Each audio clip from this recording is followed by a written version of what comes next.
Maria Gulczynska-Baci is a Polish EFL teacher-translator. She has been a waitress, a sociologist, and an actress. Now she lives in Italy, writes dramas and occasional poems or social criticism essays, and country line dances in her free time with a group called Mad Boots. Sour Grapes and Sweet Lemons is their third drama play, already published in Polish. In 2021, she publishes it in English in collaboration with Eurobooks. Today, Maria is here in connection with us to introduce us to his latest English version. Hi, Maria, it's so good to see you. Lovely to see you too. Hi, everyone. Let's talk about Sour Grapes and Sweet Lemons. What is it about? Okay. Oh my goodness. Okay, it's about a lot.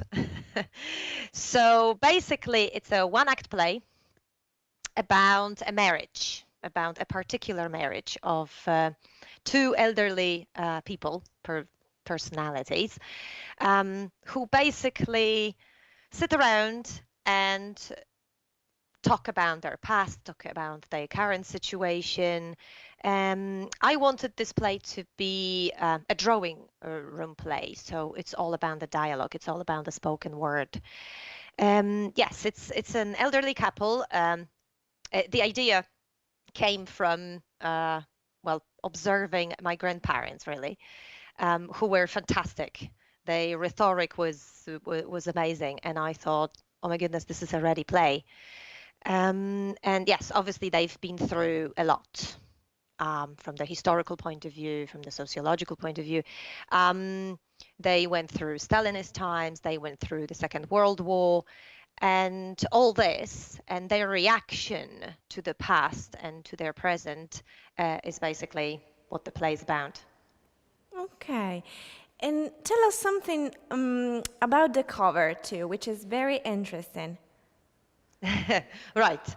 Okay, so the cover of the book is basically a black and white wedding photo of my grandparents.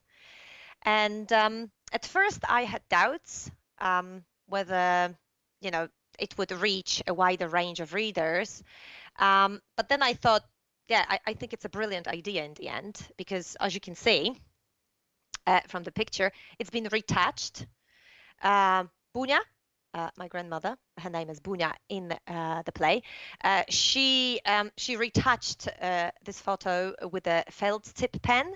So we can say that she was the precursor of, Photoshops or Lightrooms these days. And I think this cover, this black and white photo with that retouched felt tip pen lips, it's basically, it adds a lot to its interpretation and analysis, I think, because Bunia turned out to be a precursor of Photoshop and Lightroom. And today, if you think about, when we take a picture, we can change everything, and we are gone as we want it to be. We basically, what's left to show is the face that is left that we want to show the others. So here I was thinking about Irving Goffman and the presentation of self in everyday life, which is like the best. I recommend this book, absolutely. So basically everyone has social masks, right? Faces that we show, different faces at work, different faces at home, different faces when we visit a foreign country, right? And Bunia and Kicho, the main characters in the book, obviously they have different faces. Kicho as a war hero, Kicho as an alcoholic, as a parent, as a stoic, Bunia as a mother, as a wife, as a devotee, as a Pole.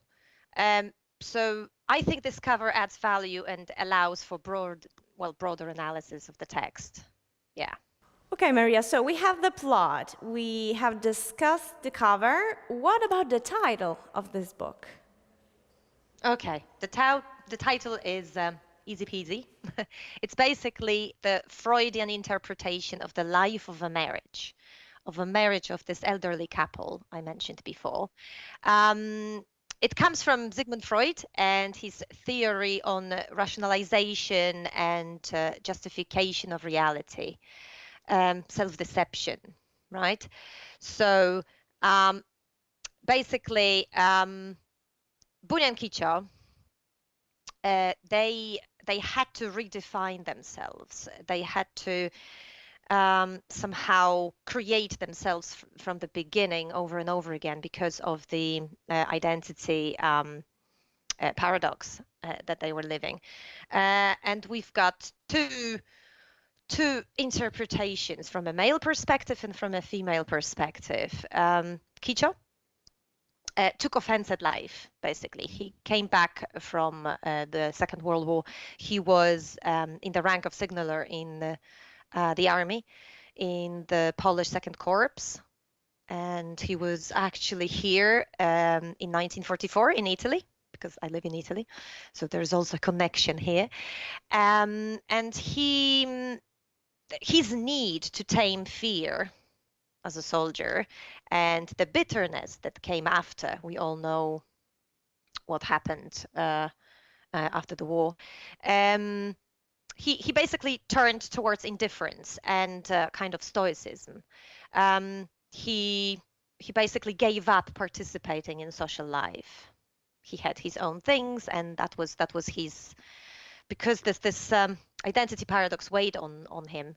The same with Bunia, but she had more compiled nut to crack because she had loads of paradoxes in there. She was a strong woman, a mother, a brave wife, a daddy's daughter, a coquette, and a clerk. Like loads of faces there.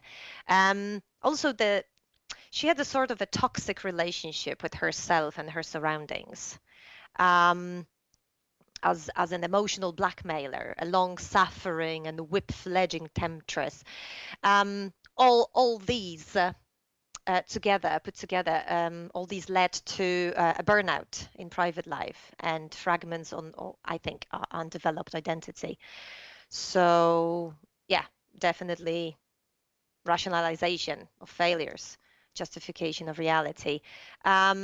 What for Bunia and Kicho was important, I think, for psychological rebirth, was the belief that despite all the horrors that they went through, that I mentioned before, one has to live a normal life, whatever that might mean in their own interpretation.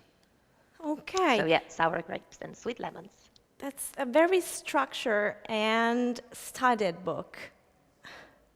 Yeah. One last curiosity regarding your origins, of course. What do you remember about the times in the Polish People's Republic?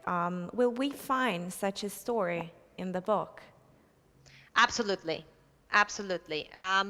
This book is basically a compilation of my childhood memories, which, I tried to, basically, I wrote this book when I turned 40 and it was the first lockdown.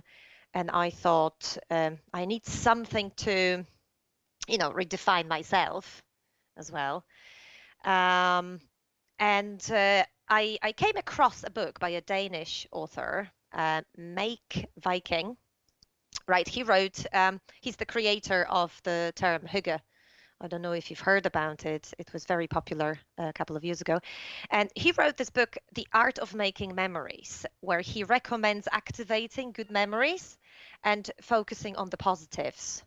So, the present will be joyful, and obviously the lockdown, the global pandemic, roaring 40. I thought I really need something to focus on and make the positive vision of the past. I thought positive vision of the past would be great. My childhood in the times of the Polish People's Republic and Bunia's collectomania make up the descriptions and the stories in this book. I remember quite a lot, like fragments from my childhood from the 80s in Poland. I go back nostalgically and I update my positive memories, as I said before, because unfortunately we are living in the times, historical moment, when the governments that we fought against have returned, right? But let's talk about Polish People's Republic with humor, because that's what this book is about. What makes me laugh the most about those times is that everything was similar to something. Products, people, things. I remember porcelet. Porcelet was porcelain-like. So it wasn't porcelain, it was similar to porcelain. Chocolate-like. We had chocolate-like products. It wasn't just chocolate, it was similar to chocolate. There was something that I really loved when I was little. They were called mordoklejki. Similar again to Cadbury Curly Whirly. Okay. So when I was little, then Kogel Mogel, that's a classic. It's coming back. Everything's coming back. For me, it's like a symbolic coincidence. All these things, because also mortadella, our mortadella Yeah. in the 80s in Poland was consisted of meat fat element, right? So it was similar to mortadella. It was similar to meat, but it wasn't meat, right? And now I live in the country of mortadella. Okay, I live Maria, in Italy, thank so you. Thank you for your answers and to satisfy our curiosity as readers. Sour Grapes right. and Sweet Lemons is now available online and in bookstores, a publication by Europe Books.